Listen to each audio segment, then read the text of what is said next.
Бүгін сіздерге көптен бері халық арасында кең тараған, иммунитетті күшейтетін өте пайдалы витаминді қоспаның толық дайындалу жолын, оның құрамындағы әр өнімнің пайдасын, және оны дұрыс қабылдау тәртібін айтып беремін.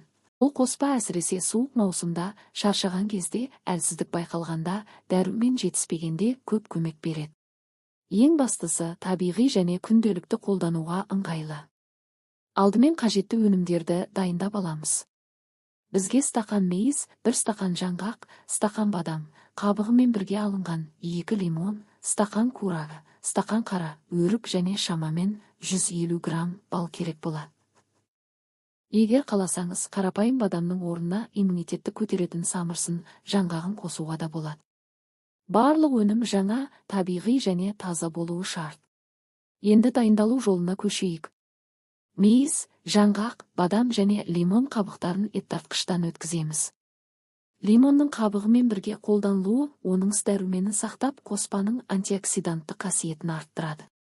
Өткізілген қоспаның үстіне лимонның жаңа сығылған шырынын құямыз.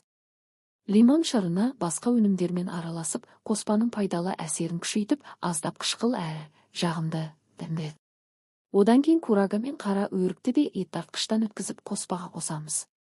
Курага калийге бай, жүрек пен қан айналымына пайдалы.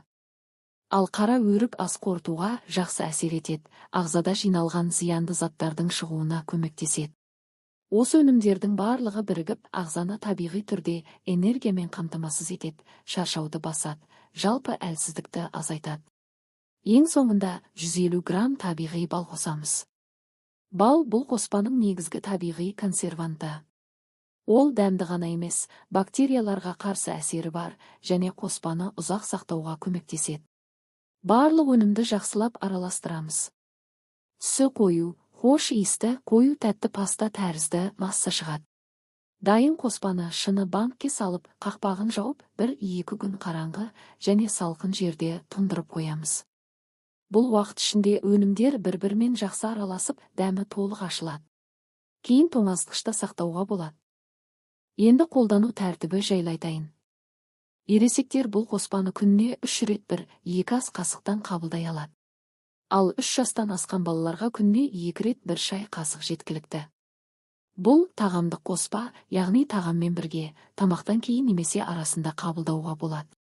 Алайда балға, жаңғаққа немесе цитрустарға аллергиясы бар адамдар сақ болғаны дұрыс. Бауырға немесе асқазанға байланысты мәселесі барлар да алдымен маманмен кеңескен жөн. Бұл қоспа тек иммунитетті көтеріп қана қоймай, ағзаға энергия береді, есте сақтау қабілетін жақсартады, қан құрамын байытады, минералдар мен дәрумендермен толықтырады. Жаңғақ ақуызға, пайдалы майларға бай, миды нәрлейді. Мейіз, темір мен магнийдің көзі, жүйке жүйесін тыныштандырады. Лимон дәруменнің табиғи қайнары, қарапайым суық тию кезінде ағзаның қорғанысын күшейтеді. Бал иммунитеттің табиғи күшейткіші, антисептик. Осындай табиғи қоспаны дайындау өте оңай және пайдалы.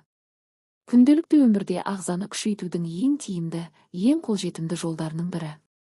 Әсіресе ұзақ қыс мезгілінде, ауа райы жиі өзгергенде, шаршау мен әлсіздік байқалғанда, көп жұмыс істегенде жақсы көмектеседі. Бұл қоспа сіздің отбасыңызға пайдалы дәстүрге айналуы мүмкін.